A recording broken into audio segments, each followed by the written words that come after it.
My name is Greg Engel, And I'm Jaren Decker. and we'll be your host today. Today, it's Cobra Convergence Day. Cobra Convergence 7 is happening and has been happening all month. We certainly hope you've been enjoying it. I know we have. For Cobra Convergence this year, our contribution is something that I have been kind of keeping from Jaren for a while, and I'm excited to cover it with him. We're going to be looking at the very first issue of 2009's G.I. Joe Cobra limited miniseries, which focuses primarily on Chuckles and his undercover work. We chose this because the theme of Cobra Convergence this year is espionage, spies, etc.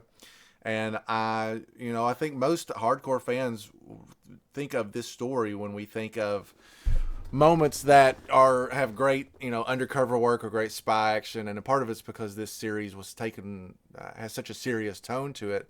Something that was a first for Chuckles. Chuckles was, I don't want to say a laughing stock, but nobody really treated him as a serious, undercover agent prior to this. I don't feel like. I mean, the flashy Hawaiian shirt, the whole Magnum PI vibe.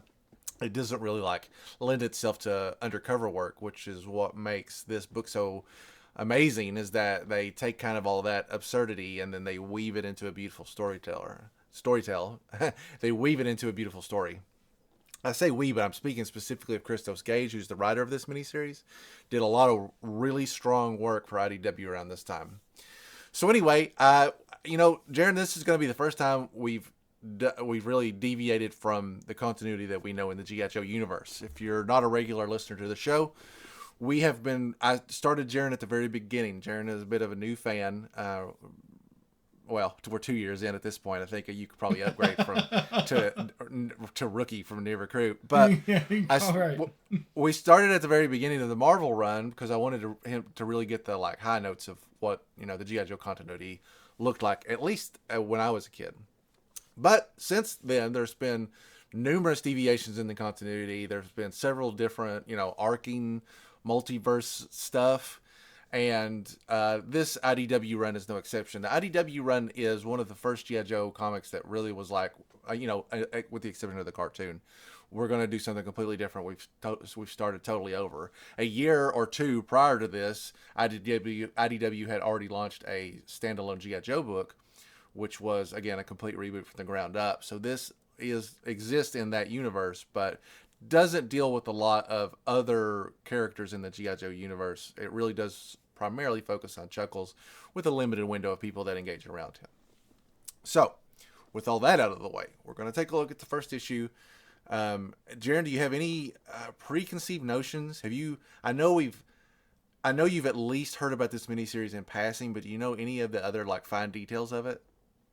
I couldn't tell you a thing other than that I love Chuckles. But as far as the storyline and kind of how that all plays out, yeah, I have no clue.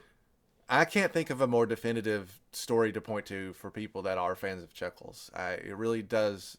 I think it changed the way a lot of people saw him as a character, and influenced how how people used him in their from then on. It seemed like he was a much more influential player. Even when Larry goes back to the Real American Hero run, within the first 2 years, Chuckles is on the cover, which was not something that you saw very often. He really didn't hang around a lot, but he got used a lot more after that.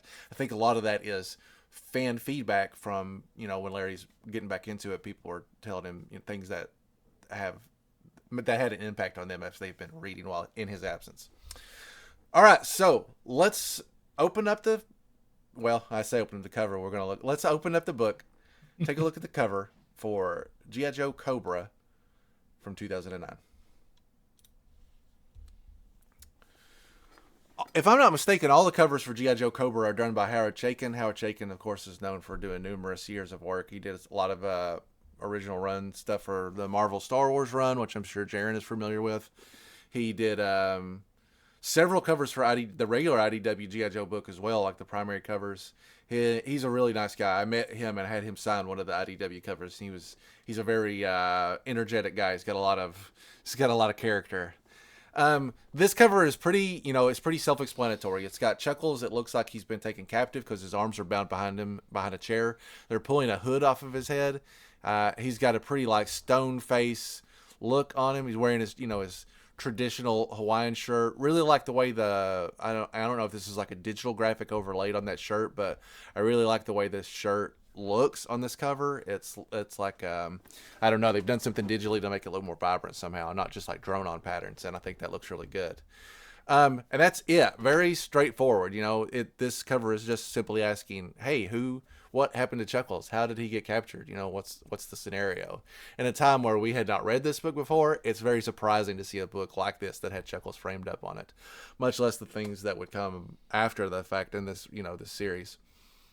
Jaren, do you have any thoughts on this cover? I like it. That shirt is really cool. Like it almost looks like the flowers, like the white flowers. They ignore the like folds, so it looks a little more vibrant because you can see it in its entirety.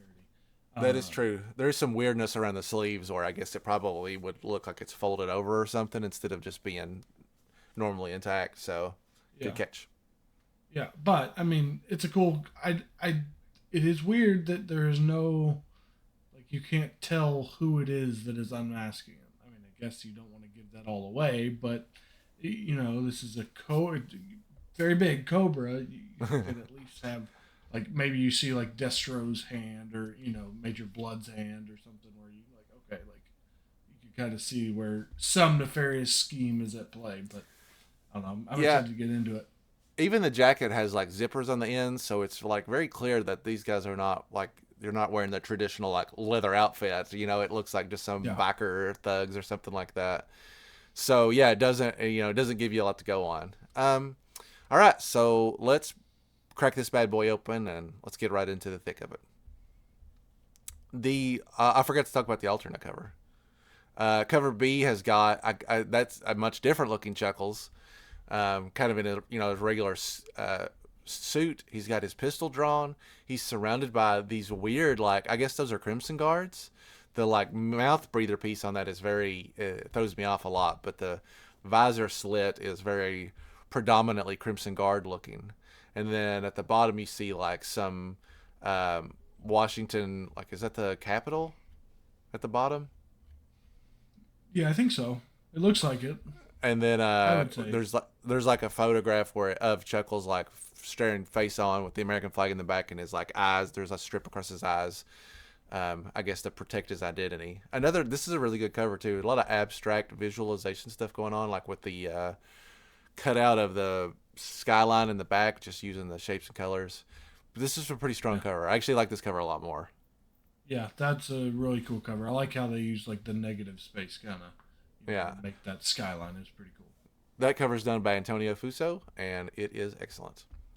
All right, we'll open up on a somewhere internationally. It looks like there's a big star with a drink in it. It says bar in English, and then there's some text beneath it that I don't recognize. We see like a little dog walking across the street, just a little nondescript town. We're listening to the inner monologue as it opens up. He makes me sit with my back to the door, facing east, so the sun is in my eyes. This place has one window. Sawdust on the ground to soak up the puke, or the blood.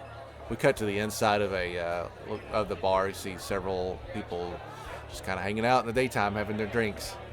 Close up to a man's hands on this table with a drink nearby. The whiskey tastes like it was distilled in a pig trough. But that's what you get at 10:30 a.m. in Estonia. This is my third shot, but I act like it's my 10th. We see a close-up of, if I hadn't seen the other cover, I probably wouldn't recognize the shirt at the bottom, but because it looks a lot different from the one on the cover. But we see two men now talking at the table. Very pleased you could make it, Mr. Lang. Attell? Martin? Which alias did you choose for yourself today? A mercenary would have a lot of demons to drink away. We see a full-page spread of, the man himself, Chuckles. He's wearing a bit more of his traditional shirt actually inside the book as opposed to the cover, the blue with the light green. You can see he's got his pistol under his shirt. He's like strapped and showing it. He's got several, empty drinks on the table. Of course, so do I. You can call me Chuckles. Cobra Part 1, Charmer. Written by Mike Costa and Christos Gage, and the art by Antonio Fuso, who did the alternate cover. I see. Very humorous. He liked that. Good. The second he stops liking me, I'm dead. Not that it matters. Your name will be whatever we say it is. Can't place the accent, something Slavic, but slashed and burned by too much transatlantic travel. The cigarettes smell French. Okay, you tell me to meet, I meet. But now it's time to explain yourself. I only slur the first few words. Let him think I'm pulling myself together. You are a man of action. I appreciate that. That's why we want you. He smiles like we're pals. The glance I stole before we sat down says he's probably not armed. You're also not a stupid man. This is another reason. But his pal at the bar definitely is. We see Chuckles' POV. He's looking like kind of past this man. If you look past his ear, you can see there's another guy behind him at the bar whose gun is also showing in a similar fashion. Just kind of showing how Chuckles is sizing up, his situational awareness is what they call it. He knows what's going on around him at all times too. The villain in this story is playing with a lighter, and he's kind of flicking it half-heartedly. I'm here to offer you a job. Think of this as your interview. He's left-handed. We've had eyes on you for a year now. We know you've been making overtures, probing upwards, looking for those who employ your employers, seeking true power. French cigarettes. Teeth are capped. Those break easy. He's higher up than I thought. Figures fistfight days are behind him. We are that organization. We are that power. Not just left-handed. His right wrist has been broken before. That's my first leverage point. A power which the rest of the world, fat in front of their televisions, perceives as chaos. I don't watch TV. Well, except for Lost. I gotta know what that smoke monster is. That joke was probably funny in 2009, but it stings kind of bitter now that it's all behind us. He points at Chuckles from across the bar. You are funny. Chuckles kicks back and puts his feet up on the table to kind of give himself a relaxed stance. Listen, I've worked for drug lords, terrorists, militia. Hell, I've worked for the Yakuza. Whoever was paying, so you can't call me picky. But I have no idea who you people are. Can't say yes right away. It's part of the dance. And you won't. Not until you agree. We do not advertise, Mr. Chuckles. We simply collect. And we are not the only ones. Your last 3 engagements drew the attention of a high-level counter-terror organization. We believe they are American. We believe you've become a high-profile target for them. Perhaps that influences your decision. What? I don't know what the hell you're talking about. Then you may not be the man we seek. Crap. I'm gonna have to kill these guys. Well, if you're gonna waste a guy's time, at least you can give him a light. This will set me back 6 months at least. Suddenly there's a huge explosion in the bar. Doors blow right off the hinges, people taking cover, grabbing their ears. Perfect timing. I may be able to salvage this interview yet. My eyes are just opening, and 3 of them are already inside. So fast and smooth, like water running over a floodplain. You see 3 armed military guys entering. I mean, a savvy-eyed G.I. Joe fan could probably identify what Duke, Scarlet, Roadblock. That's pretty much a no-brainer. Where's your man? We need weapons. Chuckles draws his pistol and starts firing back at them. The guy that he was with had his pistol taped underneath the table that they were meeting at, which is pretty sweet, kind of like a Die Hard moment. Sly dog. He goes for his gun as the Joes enter. I can confirm now it is Scarlet, Duke, Roadblock, and some guy on the left with a weird mask. I don't know who that is. Short controlled burst. Watch behind the bar. Keep moving. Chuckles fires out. Bam, bam. Scarlet takes 3 shots straight to the torso. Drops her gun. Duke yells out, "No!" More people open up behind the fire. Somebody beside Chuckles with his gun drawn gets taken out. Chuckles dives. Suddenly, he skids across the bar and dives under it. That's it for my pal's bodyguard.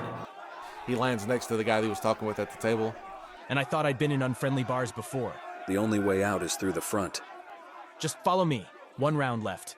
Chuckles looks down. He sees the little impasse where I don't know what you call the part of the bar that swings open, but they're eyeballing underneath that. Go. Chuckles jumps up and Roadblock's kind of right there. He bumps into him and takes him to the feet, and then he fires it right at Roadblock's head. Now I'm out. They get outside as the sunlight hits them. Aw, crap. Looks like the insertion team hired local paramilitary for backup. Hands up! These guys are as corrupt as they come. Chuckles has got his gun in a non-aggressive position, hands out. Camo? Really? It's not exactly slimming, especially on you. Shut up! Chuckles makes a quick move and hits the guy with the butt of the gun on his temple. Not very well trained either. Then he kind of wraps his arm around him and takes him as a hostage, pulls his shotgun off and starts firing. Other guys start They're running away, getting shot up. The back will be covered. Go. Up the escape. Going down an alleyway where a fire escape is prominently located. There'll be 2, maybe 3 snipers on the rooftops.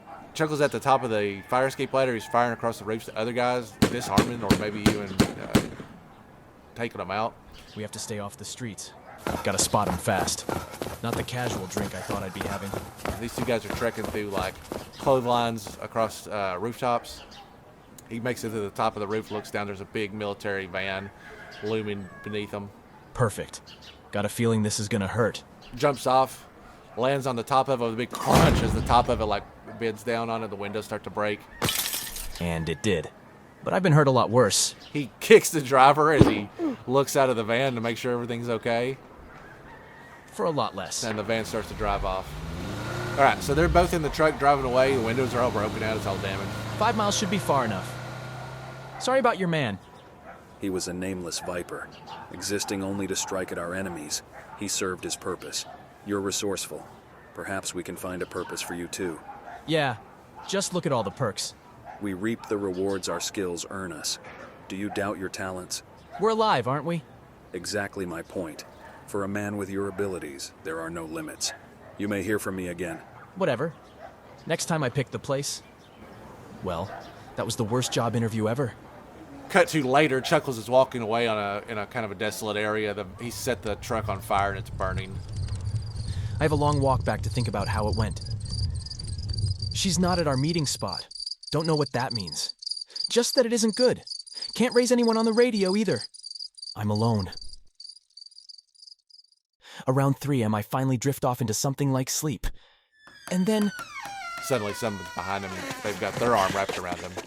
they're wearing masks. Only shapes in He's the got dark. his gun out, but they've already got their hand on his gun, keeping it so he can't activate it or use it. And I can smell those French cigarettes. I know who these people are. He takes a hit to the face. He's on the floor, and they've got the proverbial bag that we saw on the cover. When the bag comes out, I realize they must know who I am too. So that's it. It's over. They know I'm G.I. Joe. Cut to all black. Next page, we've entered a flashback. It's looks like we're at some kind of like chain of command, command board meeting. There's a bunch of people sitting at a table. We see Chuckles, we see Scarlet, I see Duke. Everybody else, I'm not real sure about.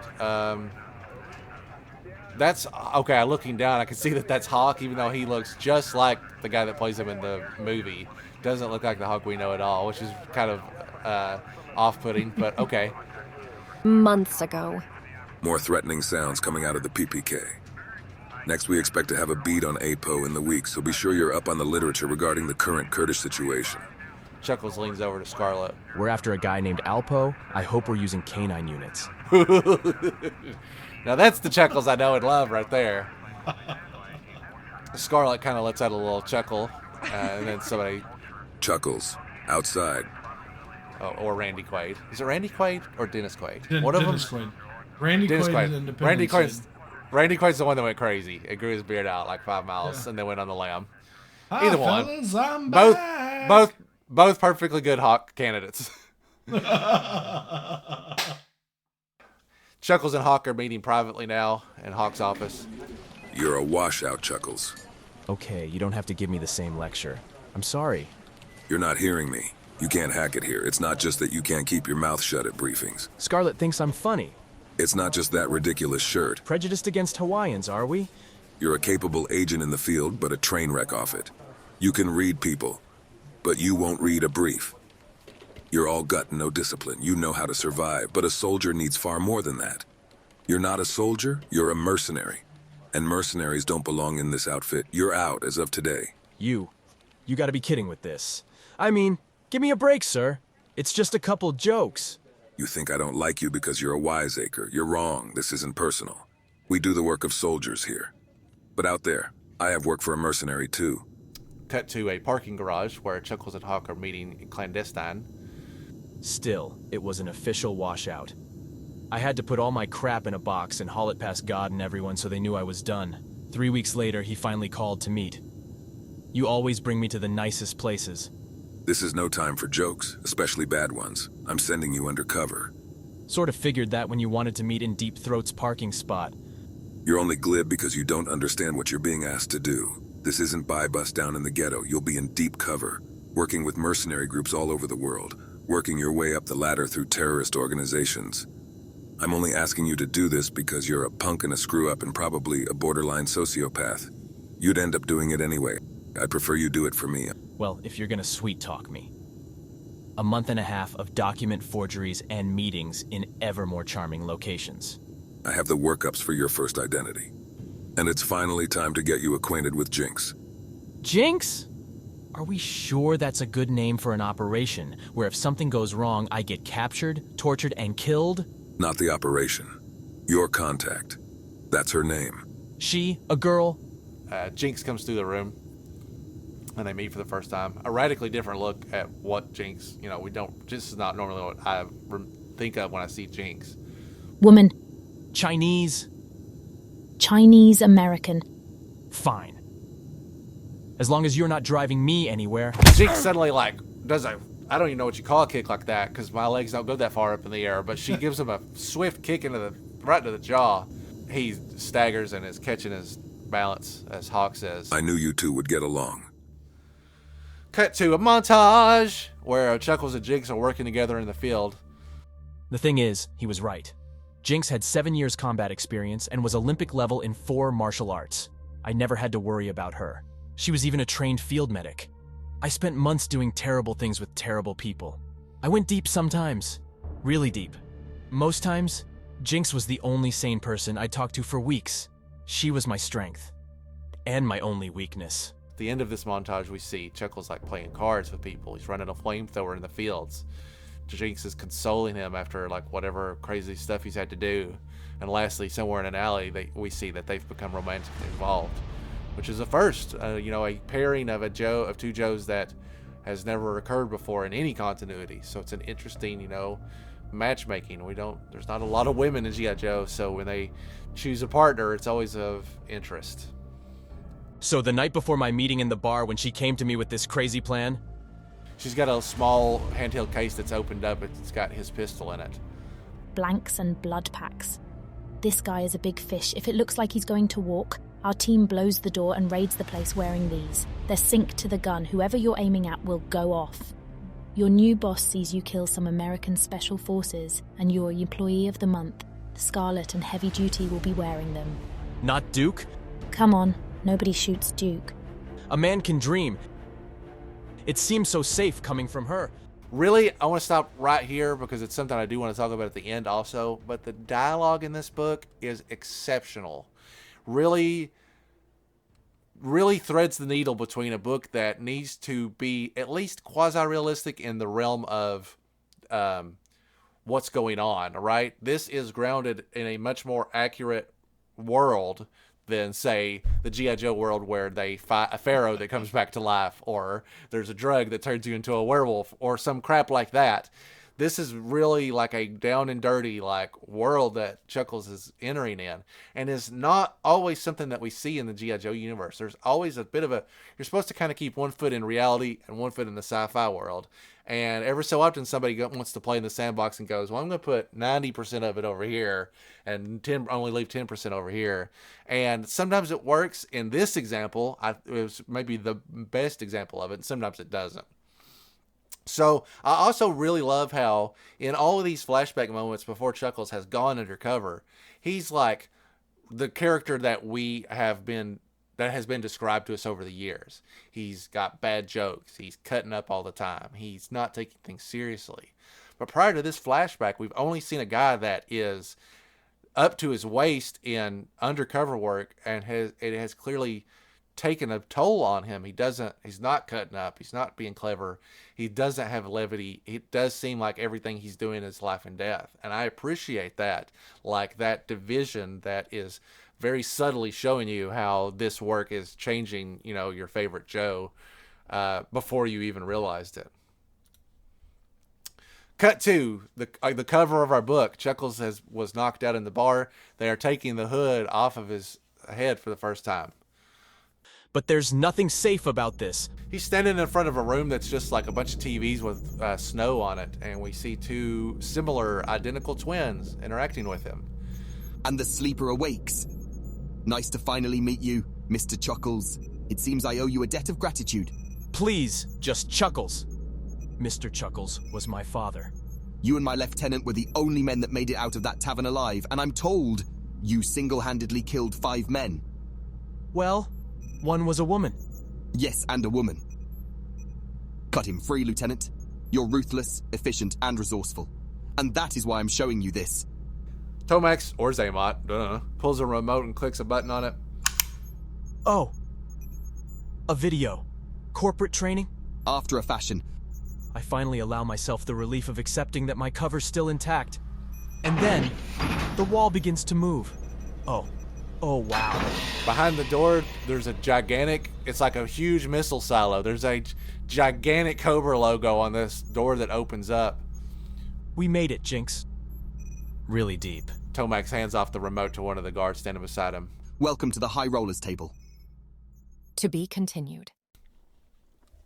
At the very end of the book, we get to see a preview of the next cover, which is just another Howard Chaykin cover where he's got it looks like a romantic liaison, kind of like a Baroness looking character who has the Cobra logo tattooed on her. So that's the setup of one of the greatest G.I. Joe miniseries of all time. Jaren, I know you're one of the lucky few that gets to read this book for the first time, while many of us have experienced this story lots. I mean, it's been out over 10 years at this point. I've read it quite a few times because it is very powerful. Just go, take as long as you need. Tell me everything. Tell me all the things you're feeling.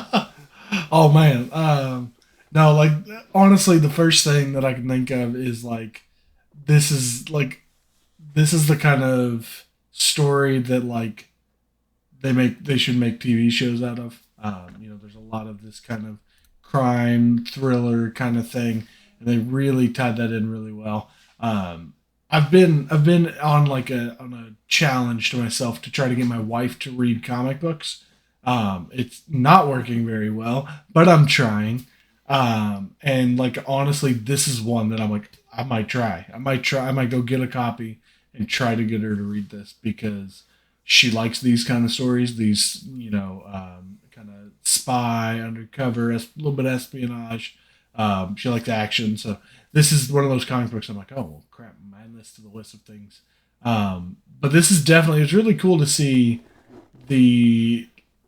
like you had mentioned, the before Chuckles, and then seeing after all of the undercover work, oh crap, he's kind of, how many times has he probably been a little too lax and almost paid the price for it? So you see those scars, those battle scars for him, to where it's kind of changed his approach.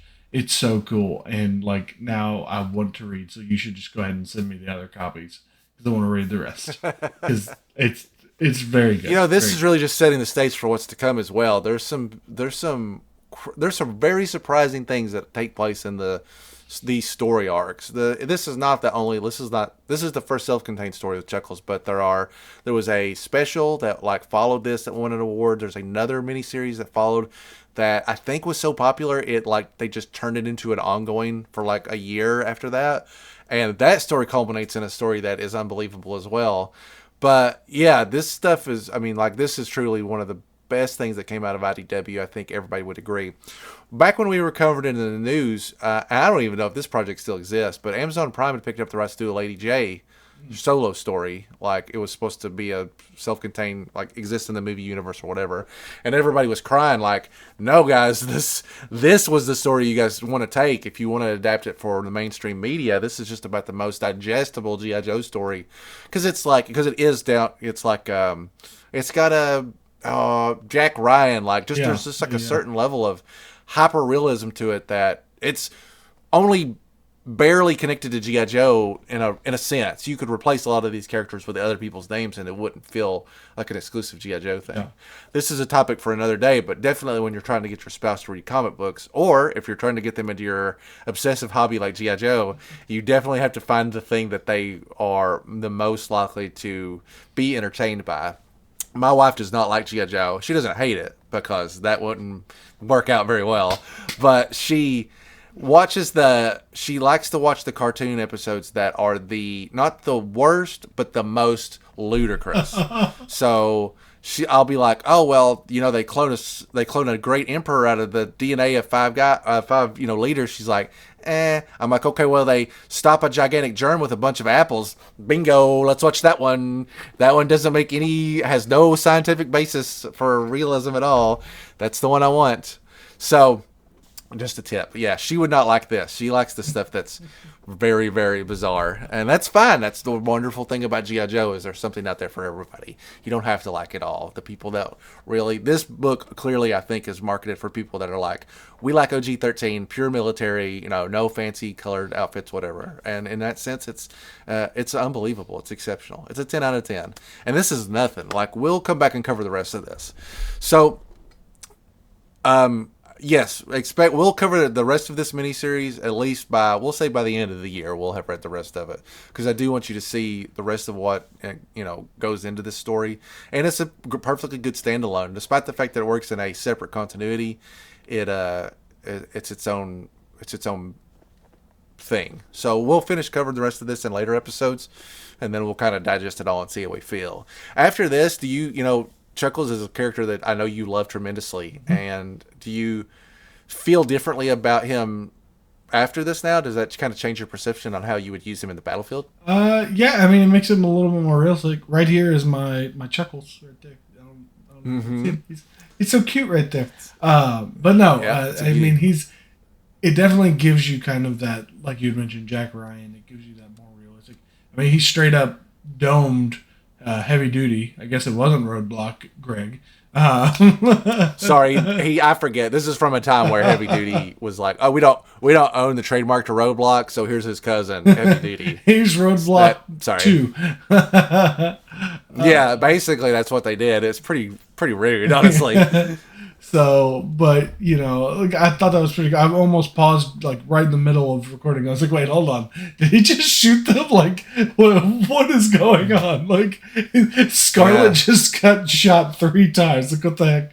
And then they're like, oh no, here's the blood. And you point at him and shoot. I'm like, okay. But, I'm coming from, we're on what, issue 15, 14 of the Marvel run? Like, we've seen one guy get harpooned. That's like it.